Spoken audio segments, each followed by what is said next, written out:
नमस्कार दोस्तों, मैं लालजी कुमार जेनेक्स एजुकेशन पे एक बार फिर से आपका स्वागत करता हूं। जैसा कि अभी हम लोग राजकोषीय नीति पढ़ रहे थे, उसी के अंतर्गत अभी हम लोग बजट पढ़े। उसके बाद हम लोगों ने कर प्रणाली का अध्ययन किया और उसके बाद हम तीसरा और मोस्ट इम्पोर्टेंट जो चीज है, जो घाटा होता है, जो डिफिसिट होता है विभिन्न प्रकार के, उसकी अवधारणा को समझेंगे। तो दोस्तों, ये जो राजकोषीय नीति का सबसे हार्ड या कहिए कि समझने वाला एक कंसेप्चुअली चैप्टर है, जो अक्सर बच्चों को याद नहीं रहता है। अगर आप लोग अच्छे से इसको समझने की कोशिश करिएगा तो जरूर याद होगा। आइए हम लोग देखते हैं इसको। सबसे पहले कि आप दो तीन चीज मैं आपको क्लियर कर देता हूं, यहाँ यूज होगा। एक होगा घाटा। तो घाटा क्या होता है? मानिए आप 100 रुपया कमाए और 200 रुपया खर्च कर दिए, तो ये आप घाटा में है। ठीक है कि आपका कुल आय कुल व्यय से कम है, तो आप घाटा में रहेंगे। तो नॉर्मल सी अवधारणा है, जब कोई भी देश, कोई भी कंपनी, कोई भी फर्म अगर अपने आय से ज्यादा व्यय करती है तो उसे हम लोग घाटे की अर्थव्यवस्था या घाटे की अवधारणा कहते हैं। ठीक है, दो टर्म मैं यूज करूंगा, एक पूंजीगत प्राप्तियां, एक राजस्व प्राप्तियां या पूंजीगत व्यय, राजस्व व्यय। तो सबसे पहले, जैसा कि मैं 2-3 दिनों से बता रहा हूं, राजस्व व्यय का मतलब होता है ऐसी प्राप्ति, ऐसा खर्च जिससे सरकार में किसी भी तरह का कोई संपत्ति का निर्माण नहीं होता है। और राजस्व प्राप्तियां का होता है कि जिससे सरकार का जो होता है किसी भी प्रकार का कोई संपत्ति का ह्रास नहीं होता है, जैसे कर हो गया, कंपनी से लाभांश हो गया, या अन्य व्यवहार से जो उसको पैसा आता है जिसमें संपत्ति का ह्रास नहीं हुआ हो, उसको हम लोग राजस्व प्राप्ति कहते हैं। तो वही जो है पूंजीगत प्राप्ति होता है कि जिससे सरकार की देयता बढ़े, कि लायबिलिटी बढ़ जाए, और जो है किसी पूंजी का ह्रास हो तो उसको हम लोग पूंजीगत प्राप्ति कहते हैं। ठीक है, तो ये दोनों कॉन्सेप्ट यहाँ है, राजस्व प्राप्ति और पूंजीगत प्राप्ति। उसी तरह राजस्व व्यय भी है, जिससे सरकार की देयता में कमी आए या कमी नहीं, वृद्धि हो जाए, और सरकार जो है पूंजीगत परिसंपत्तियों का निर्माण करे। मानिए आप बजट में कोई स्कूल बना रहे हैं, कोई हॉस्पिटल बना रहे हैं, कोई रोड सड़क बना रहे हैं, तो ये तो आप एक तरह से पूंजी का संचय किए ना, कोई चीज बनाए जो भविष्य में आपका काम देगा। ऐसा तो नहीं है कि एक साल खत्म हुआ, ये चीजें खत्म हो गई। तो इसीलिए बजट की अवधारणा को देखते वक्त हम इन चीजों को बहुत गौर से देखेंगे। ठीक है, उसके बाद देखिए कि सबसे पहला जो है एक नॉर्मल है बजट घाटा। ठीक है, तो दो तरह की प्राप्ति बताए थे हम। तो देखिए, सबसे पहले नॉर्मल बजट घाटा कभी पूछे तो आपको ऑप्शन में देगा कि कुल सार्वजनिक प्राप्ति व्यय माइनस कुल सार्वजनिक प्राप्तियां। ठीक है, तो जब कुल सार्वजनिक मतलब टोटल जितना सरकार का इनकम खर्च हो रहा है माइनस टोटल सरकार का जो इनकम है, अगर ये ज्यादा होगा, इन दोनों का ये प्लस में होगा तो घाटा, बजट घाटा नहीं रहेगा। ठीक है, अगर माइनस में रहेगा तो ये बजट घाटा रहेगा। ठीक है, और अगर दोनों बराबर रहेगा तो संतुलित बजट कहा जाएगा। जैसे कि संतुलित बजट क्या होता है, तो जब आय और व्यय दोनों बराबर हो तो इसे हम संतुलित बजट कहेंगे। वही जो है आय कम हो, व्यय ज्यादा हो तो क्या कहेंगे? घाटे का बजट कहेंगे। वही जो है व्यय कम हो, आय ज्यादा हो तो क्या कहेंगे? कि सरप्लस का बजट कहेंगे या लाभ का बजट कहेंगे, कि ज्यादा लाभ हो रहा है। तो कभी भी हो तो बजट घाटा मतलब कुल सार्वजनिक प्राप्ति व्यय माइनस कुल सार्वजनिक प्राप्तियां। उसी तरह से कुल सार्वजनिक प्राप्तियां में दो तरह की प्राप्तियां होती है, कुल पूंजीगत एवं राजस्व की प्राप्तियां, और दूसरा कुल राजस्व माइनस पूंजीगत, ये व्यय हो जाएगा कुल पूंजीगत एवं राजस्व व्यय माइनस कुल राजस्व एवं पूंजीगत प्राप्तियां। कहने का अर्थ है दोनों का बात सेम है कि जो कुल सार्वजनिक प्राप्तियां होती है कुल राजस्व व्यय एवं पूंजीगत प्राप्तियों को ही कुल सार्वजनिक प्राप्तियां कहते हैं, और कुल सार्वजनिक व्यय को ही कुल पूंजीगत प्लस राजस्व व्यय कहते हैं। तो ये चीज याद रखिएगा। उसी तरह से है रेवेन्यू डिफिसिट या राजस्व घाटा। तो ये बिल्कुल ही सिंपल है, राजस्व व्यय माइनस राजस्व प्राप्तियां, कि आपको वैसी प्राप्तियां जिससे कि किसी भी प्रकार का ना आपका देयता बढ़ा है ना आपकी कोई पूंजी कम हुई है, तो ऐसी प्राप्तियां को राजस्व प्राप्तियां कहते हैं। और ऐसे व्यय को भी न देयता सृजित कर, न देयता में आपका कुछ कम करे और ना ही किसी पूंजी का जो सृजित करे तो उसको हम लोग कहते हैं राजस्व व्यय। तो राजस्व व्यय माइनस राजस्व प्राप्तियां इक्वल टू राजस्व घाटा। तो ये दूसरा भी आप अच्छे से समझ गए होंगे, राजस्व घाटा इक्वल टू राजस्व व्यय माइनस राजस्व प्राप्तियां। उसके बाद देखिए प्रभावी राजस्व घाटा, ठीक है।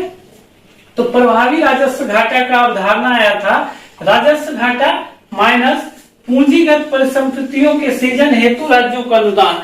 मानिए कि अगर सरकार जो है केंद्र सरकार द्वारा कोई स्कूल, अस्पताल, कोई विकासात्मक परियोजना के लिए राज्यों को अगर अनुदान दिया जाता है तो वैसा अनुदान को हम लोग पहले राजस्व व्यय के अंतर्गत रखते थे, लेकिन बाद में यह अवधारणा आया कि राजस्व घाटा में जो आप राज्य को वैसा अनुदान जो पूंजीगत परिसंपत्तियों का सृजन करता हो उसको घटा दीजिए तो वो क्या हो जाएगा, प्रभावी राजस्व घाटा। ठीक है, तो कभी भी प्रभावी राजस्व घाटा माइनस पूंजीगत परिसंपत्तियों के सृजन हेतु राज्यों को अनुदान। ठीक है, उसके बाद राजकोषीय घाटा, ये सबसे बड़ा घाटा और सबसे बड़ी अवधारणा होती है। ये अर्थव्यवस्था के स्वरूप को दर्शाता है, अर्थव्यवस्था की स्थिति को दर्शाता है कि अर्थव्यवस्था फायदा में है, नुकसान में है, किस तरह का है।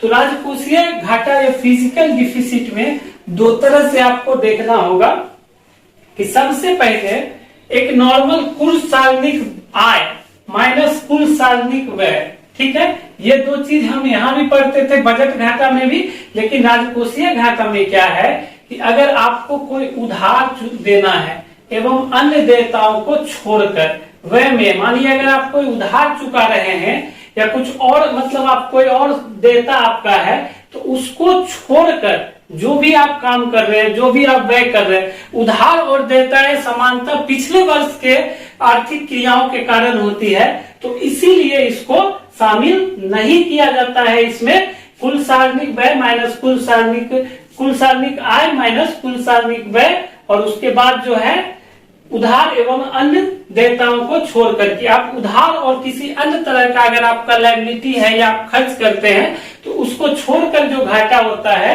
उसको हम लोग राजकोषीय घाटा कहते हैं। दूसरे शब्दों में देखिए कुल व्यय, तो राजकोषीय राजस्व व्यय प्लस पूंजीगत व्यय कुल व्यय में माइनस, ठीक है, उधार को छोड़कर अगर आप उधार लिए हैं तो उधार तो आपका पिछले साल का है, इस साल तो नहीं है, तो कुल प्राप्तियां राजस्व प्राप्तियां प्लस पूंजीगत प्राप्तियां। तो कभी भी आपसे पूछे कि राजकोषीय घाटा क्या होता है तो कुल सार्वजनिक आय माइनस कुल सार्वजनिक व्यय प्लस कुल सार्वजनिक व्यय ब्रैकेट में उधार एवं अन्य देयताओं को छोड़कर। उसी तरह दूसरे ढंग से अगर पूछेगा तो कुल व्यय जिसमें राजस्व व्यय है, पूंजीगत व्यय है माइनस उधार को छोड़कर कुल प्राप्तियां जिसमें राजस्व प्राप्ति भी है, पूंजीगत प्राप्ति भी है। उसके बाद आ जाते हैं मौद्रीकृत घाटा। मौद्रीकृत घाटा तो राजकोषीय घाटे का वह भाग जिसको भारत सरकार जो है आरबीआई से ऋण लेकर या फिर जो है नए नोटों के निर्गमन द्वारा पूर्ति करती है। तो एक तरह से सोचिए कि आरबीआई से ऋण लेगा तो पैसा में लेगा, उसके बाद नए नोटों का निर्गमन भी करेगा तो मुद्रा में ही होगा, तो इसीलिए उसको हम लोग मौद्रीकृत घाटा कहते हैं। तो सोच लीजिए मौद्रीकृत घाटा इक्वल टू आरबीआई से कर्ज लेकर प्लस नए नोटों के निर्गमन द्वारा राजकोषीय घाटे की जिस भाग की पूर्ति की जाती है उसे हम मौद्रीकृत घाटा कहते हैं। ठीक है, उसी तरह से प्राथमिक घाटा देखिए, राजकोषीय घाटा में से ब्याज भुगतान को हटा देंगे, निकाल देंगे, क्योंकि ब्याज भुगतान जो होता है वो पिछले वर्ष का होता है, इस वर्ष का नहीं होता है, तो उसको हम लोग प्राथमिक घाटा या प्राइमरी डेफिसिट कहते हैं। इसी तरह से अगर उल्टा पूछ देगा तो राजकोषीय घाटा माइनस ब्याज भुगतान इक्वल टू क्या होता है, तो वो प्राथमिक घाटा होता है। दोनों तरफ में से किसी से पूछ सकते। इसी तरह से क्रियात्मक घाटा ऑपरेशनल डिफिसिट, राजकोषीय घाटा में जब मुद्रास्फीति के प्रभाव को, मानिए मुद्रास्फीति तो महीने महीने सप्ताह सप्ताह कुछ ना कुछ चेंज होते रहता है, बढ़ते घटते रहता है, तो इसके प्रभाव को जब हम समायोजित कर देते हैं तो उसको ऑपरेशनल या क्रियात्मक घाटा कहते हैं। इसको स्फीति समायोजित घाटा भी कहते हैं। तो कभी भी पूछे क्रियात्मक घाटा तो राजकोषीय घाटा राजकोषीय घाटा में क्या घटा है, स्फीतिकारी समायोजन कर देंगे। स्फीतिकारी समायोजन कर देंगे तो क्या होगा, ये क्रियात्मक घाटा निकल जाएगा। तो इस तरह से देखिए हम लोग जो भी घाटे का प्रकार था, विभिन्न अवधारणाएं 1 2 3 4 5 6 7 तरह का देखे, जिसमें हम एक बार फिर से रिकैप कर देते हैं आप लोगों के लिए। बजट घाटा, कुल सार्वजनिक व्यय माइनस कुल सार्वजनिक प्राप्तियां, कुल पूंजीगत प्लस राजस्व व्यय माइनस कुल राजस्व प्लस पूंजीगत प्राप्तियां। उसी तरह से राजस्व घाटा देखिए, राजस्व व्यय माइनस राजस्व प्राप्तियां। प्रभावी राजस्व घाटा में कि राज्यों को जो पूंजीगत परिसंपत्तियों के सृजन के लिए अनुदान दिया है उसको राजस्व घाटा में से घटा लेंगे तो प्रभावी राजस्व घाटा निकलेगा। राजकोषीय घाटा कुल सार्वजनिक आय माइनस कुल सार्वजनिक व्यय, उधार एवं अन्य देयताओं को छोड़कर इसका दूसरा कुल व्यय राजस्व व्यय प्लस पूंजीगत व्यय, उधार को छोड़कर कुल प्राप्तियां राजस्व प्लस पूंजीगत प्राप्ति। इसी तरह से मौद्रिकृत घाटा जो आरबीआई से ऋण लेकर या नए नोटों के निर्गमन से होता है उसको मौद्रिकृत घाटा कहते हैं। प्राथमिक घाटा जब राजकोषीय घाटा में से ब्याज भुगतान निकालेंगे तो उसको हम लोग प्राथमिक घाटा कहेंगे। क्रियात्मक घाटा वैसा घाटा होता है जिसमें स्फीतिकारी समायोजन या मुद्रा स्फीति का समायोजन कर दिया जाता है तो उसको स्फीतिकारी समायोजन कहते हैं। इसी में हम आगे पढ़ेंगे कुछ ऐसा कर है जैसे संपत्ति कर, व्यय कर या आयकर, इन सब चीजों पे थोड़ा थोड़ा देखेंगे क्योंकि यहाँ से कभी कभी क्वेश्चन किस वर्ष लागू हुआ बीपीएससी में पूछा जाता है। तो इसके साथ ही हम जीएसटी पे बात करेंगे, उसके बाद राजकोषीय घाटा खत्म हो जाएगा। 1-2 एक्ट पे भी हम लोग बात कर लेंगे।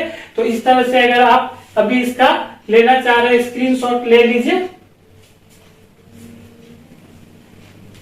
आइए अब विभिन्न प्रकार के घाटे जो हम लोग देख चुके हैं, उम्मीद है आप लोगों को समझ में आ गया होगा। अब हम लोग एक मेजर चैप्टर, मेजर टॉपिक जो है जीएसटी का, जो हाल के वर्षों में लागू किया गया है 2017 में, और अभी भी ये हर एग्जाम में 1-2 क्वेश्चन कहीं ना कहीं दिखता है और आगे भी दिखने की बहुत ज्यादा संभावना है। तो आइए हम लोग थोड़ा सा जीएसटी के संदर्भ में कुछ देख लेते हैं। तो सबसे पहले जीएसटी जो है इसका फुल फॉर्म है गुड्स एंड सर्विस टैक्स, ठीक है, वस्तु एवं सेवा कर जीएसटी। इसका एक थीम था, एक मोटो था या एक लक्ष्य था, एक देश एक कर एक बाजार, मतलब पूरे देश को एक एकीकृत बाजार में समेटना, ठीक है।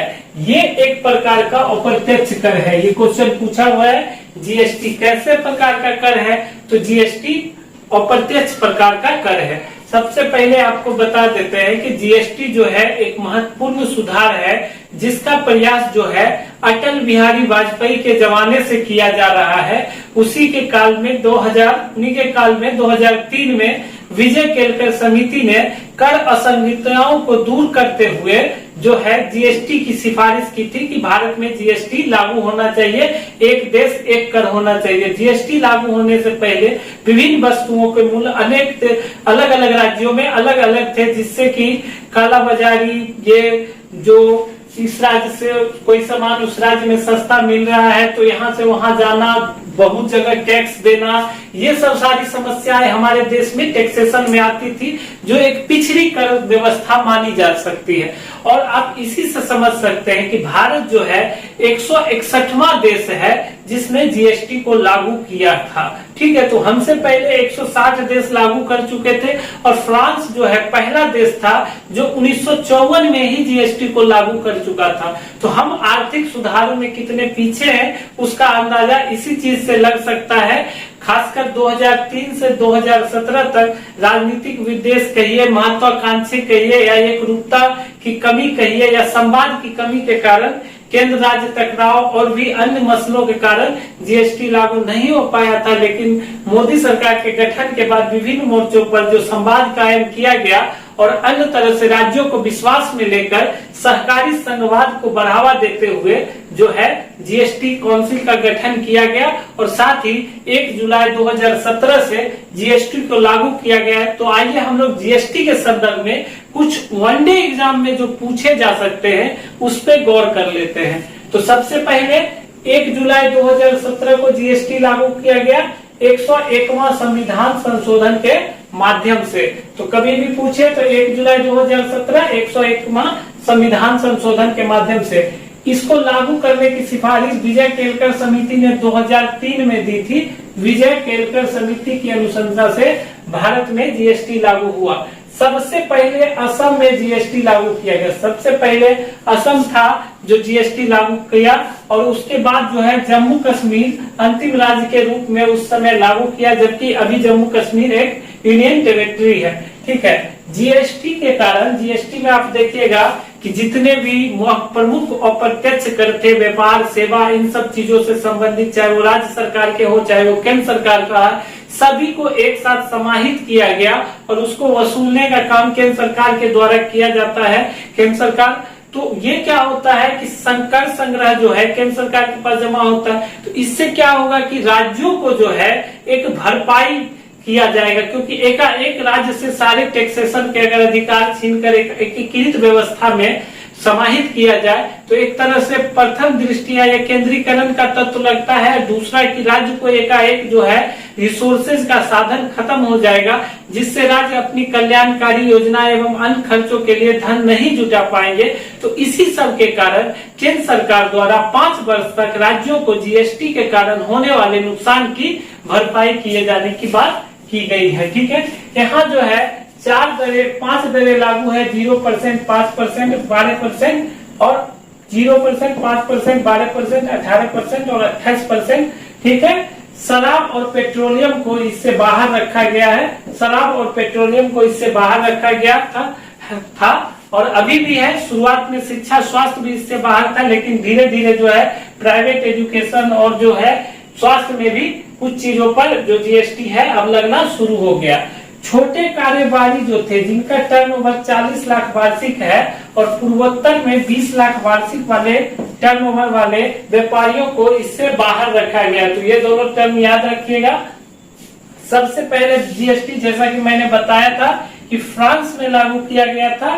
भारत का जीएसटी मॉडल कनाडा आधारित है, कनाडा के मॉडल से प्रेरित है। वस्तु एवं सेवा कर अपीलीय अधिकरण की गठन की घोषणा 2019 में नरेंद्र मोदी के द्वारा किया गया था और इसका मुख्यालय जो है न्यू दिल्ली होगा। ठीक है, उस तरह से वस्तु जो व्यापार कर को समाहित करता है, पूरी तरह से व्यापार कर जो प्रत्यक्ष कर होता है, एक तरह से केंद्र और राज्य के 13 प्रमुख कर और 22 जो है उपकर को समाहित करते हुए जीएसटी बनाया गया।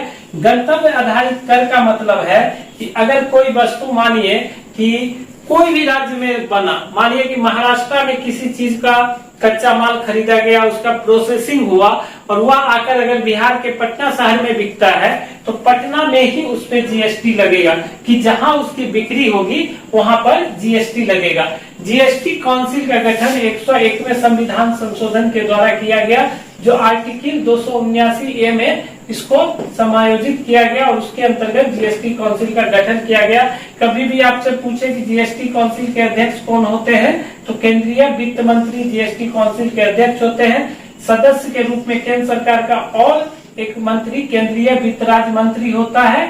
28 राज्यों, 3 केंद्र शासित प्रदेशों के, जिसमें दिल्ली, पुडुचेरी और जम्मू कश्मीर जो है कि वित्त मंत्री या अर्थ मंत्री या फिर अन्य कोई प्रतिनिधि जो मुख्यमंत्री द्वारा चुना जाए, इसमें सदस्य होगा। तो कुल मिलाकर जीएसटी काउंसिल में 33 सदस्य होते हैं। उसके बाद उपाध्यक्ष जो है, जितने भी राज्य सरकार के मंत्री होंगे उसी में से उपाध्यक्ष चुना जाएगा। तो इसकी जनपूर्ति जो है 50% है। तो जहां देखते हैं कि लोकसभा में जनपूर्ति 10% है, तो यहाँ जो है जनपूर्ति को 50% रखा गया।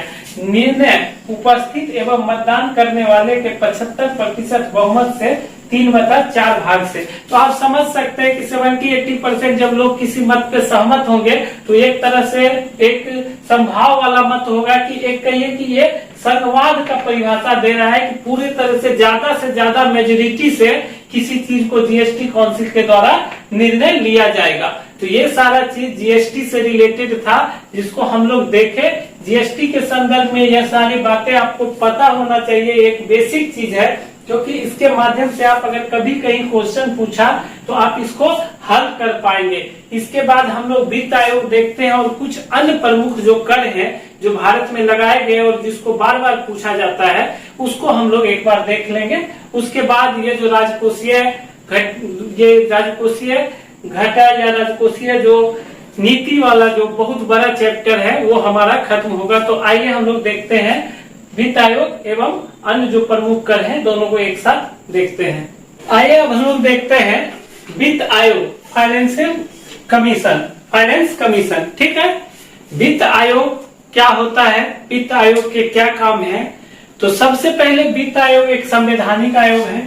ठीक है, संवैधानिक आयोग मतलब संविधान के अनुसार बना है, क्योंकि आर्टिकल 221 में 280 में इसका प्रावधान किया गया है। ठीक है, तो वित्त आयोग जो है 280 के अंतर्गत राष्ट्रपति प्रत्येक 5 वर्ष पर अगर वह जरूरी समझे तो उससे पूर्व भी गठित कर सकता है। ठीक है, तो राष्ट्रपति जो है वित्त आयोग का गठन जो करता है वो आर्टिकल 280 के तहत करता है। आखिर वित्त आयोग की आवश्यकता क्यों, वित्त आयोग की आवश्यकता क्यों पड़ी? तो जो राजस्व केंद्र सरकार द्वारा जमा किया जाता है, जैसा कि अभी हम तो जीएसटी अन्य कर वगैरह में देखे, तो उस कर का बंटवारा किया जाएगा। उस कर के बंटवारा के लिए कोई आधार होगा, कोई बेस होगा जिसके आधार पर बंटवारा किया जाएगा। तो यही जो राज्य और केंद्र के बीच जो करों के बंटवारे को लेकर जो फॉर्मूला सुझाया जाएगा, उसी के लिए वित्त आयोग का गठन किया जाता है। इसके अलावा वित्त आयोग का गठन राज्यों के बीच, राज्य और केंद्र में बता, फिर राज्य सरकार के बीच किस बेसिस पे जो है राजस्व जो पैसा का बंटवारा होगा उस फॉर्मूला को भी तय करेगा। उसके अलावा स्थानीय निकाय हो गया या अन्य संस्थान हो गए या आपदा प्रबंधन हो गया, वनीकरण, इन सब चीज के लिए कितना अनुदान दिया जाना चाहिए ये सब का भी सिफारिश करेगा। और अगर राष्ट्रपति कोई और काम दे दिया वित्त आयोग को तो उसको भी पूरा करेगा। जैसे कि 14वां वित्त आयोग को राष्ट्रपति काम दिए थे कि कैसे राजकोषीय घाटा कम होगा, जीएसटी के संदर्भ में कौन सी व्यवहारिकता लागू किए जाना चाहिए। तो ये सारा चीज के लिए वित्त आयोग का गठन किया जाता है। ठीक है, वित्त आयोग के द्वारा अभी हम देखते हैं कि नवंबर 2017 में राष्ट्रपति ने आर्टिकल 280(1) के तहत अपनी शक्तियों का प्रयोग करते हुए 15वें वित्त आयोग का गठन एनके सिंह की अध्यक्षता में किया था। ठीक है, एनके सिंह की अध्यक्षता में किया था। वित्त आयोग में क्या होता है, एनके सिंह की अध्यक्षता में किया, इसमें एक तो अध्यक्ष हो जाएंगे और प्लस 4 सदस्य होते हैं। तो टोटल वित्त आयोग के सदस्यों की संख्या कितना होता है, अध्यक्ष सहित 5 होता है। तो ये किए, इनका कार्यकाल ये जो वित्त आयोग का था वो फरवरी मार्च में देना था रिपोर्ट, लेकिन केंद्र सरकार क्या किया कि इसको जो है अक्टूबर 2020 तक जो है टारगेट बढ़ा दिया, कार्यकाल बढ़ा दिया। तो जिसके कारण ये जो वित्त आयोग है अक्टूबर में अपना रिपोर्ट दिया, जिसके कारण इस वित्त आयोग की सिफारिशें जो है वर्ष 2021 से 26 के लिए लागू होगी। क्योंकि वित्त आयोग जो है राष्ट्रपति के द्वारा गठित किया जाता है, ये याद रखिएगा, एक संवैधानिक निकाय है, प्रत्येक 5 वर्ष पर गठित किया जाता है। राष्ट्रपति इससे पूर्व भी कर सकता है। तो पहला वित्त आयोग जो है केसी नियोगी की अध्यक्षता में गठित हुई 1952 से 57 के बीच। तो वही दूसरा वित्त आयोग के संथानम की अध्यक्षता में 57 से 62। 14वां वित्त आयोग जो है वाईवी रेड्डी, ठीक है, और 15वां वित्त आयोग एनके सिंह की अध्यक्षता में जो वर्तमान में जिसकी सिफारिशें चल रही है। तो 15वां वित्त आयोग, एटलीस्ट इतना वित्त आयोग के अध्यक्ष का आप लोगों को नाम पता होना चाहिए। तो इस तरह से वित्त आयोग का जो काम था हम लोगों ने देखा, वित्त आयोग के गठन का प्रावधान देखा, वित्त आयोग की संस्था का प्रकृति संवैधानिक है ये देखा। अब हम जो आपको लगातार एग्जाम में पूछे जाते हैं कुछ ऐसे चीजों को दिखाते हैं जो बिल्कुल फैक्चुअल है, उसको देखते हुए हम लोग चलते हैं। तो जिसमें संपदा शुल्क देखिए कब लागू किया गया, तो 1953 में एलके झा समिति की अनुशंसा पर लागू किया गया। 1985 में इसे समाप्त कर दिया गया। ठीक है, उसी तरह से संपत्ति कर जो है 1957 में निकोलस समिति की सिफारिश पर, निकोलस नामक अर्थशास्त्री थे, उनकी सिफारिश पर लागू किया गया। निगम कर बार बार पूछा जाता है, 1960-61 में चलैया समिति की सिफारिश पर। सीमा कर जो है 1962 में चलैया समिति की सिफारिश पर। ब्याज कर जो है 1974 में जो है चलैया समिति की सिफारिश पर फिर से व्यय कर, ये बीपीएससी में पूछा हुआ है 1957 में एस निकोलस की अनुशंसा पर। और ये भी पूछा हुआ बीपीएससी में सेवा कर जो है कब लागू किया गया है, 59वीं बीपीएससी में 56वीं से 59वीं में पूछा गया है 1994 में चलैया समिति की अनुशंसा पर। उसके बाद कृषि आय पर कर लगाने के लिए जो है एनके राज्य कमेटी ने अनुशंसा की थी, जो अभी तक लागू नहीं किया गया है। तो ये भी बार बार पूछा जाता है कि कृषि आय पर कर लगाने की अनुशंसा KN राज्य कमेटी ने की थी, जो लागू नहीं किया। उपहार कर जो है 1959 में लागू किया गया था, जो आगे चलकर समाप्त कर दिया गया था, लेकिन पुनः जो है 2004-05 के बजट से 50,000 रुपए से अधिक उपहार देने पर उपहार कर का प्रावधान किया गया है। तो अभी तक हम लोग राजकोषीय नीति के अंतर्गत बजट को देखे, उसके बाद जो है हम लोग देखे कर संरचना, उसके बाद विभिन्न प्रकार के घाटे, जीएसटी काउंसिल, वित्त आयोग, उसके बाद अन्य जो कर थे। तो ये एक तरह से पीटी के पॉइंट ऑफ व्यू से इस चैप्टर का समावेशन किया गया है। यही हम लोग जब मेंस में जाएंगे तो इसको पढ़ा जाता है कि राजकोषीय घाटे को कैसे कम किया जाएगा, सार्वजनिक वित्त क्या है या इसको कैसे कम किया जाता है, किस प्रकार से हानिकारक है। तो कम समय में और छोटा वीडियो होने के कारण हर चीजों को समावेश कर पाना संभव नहीं है।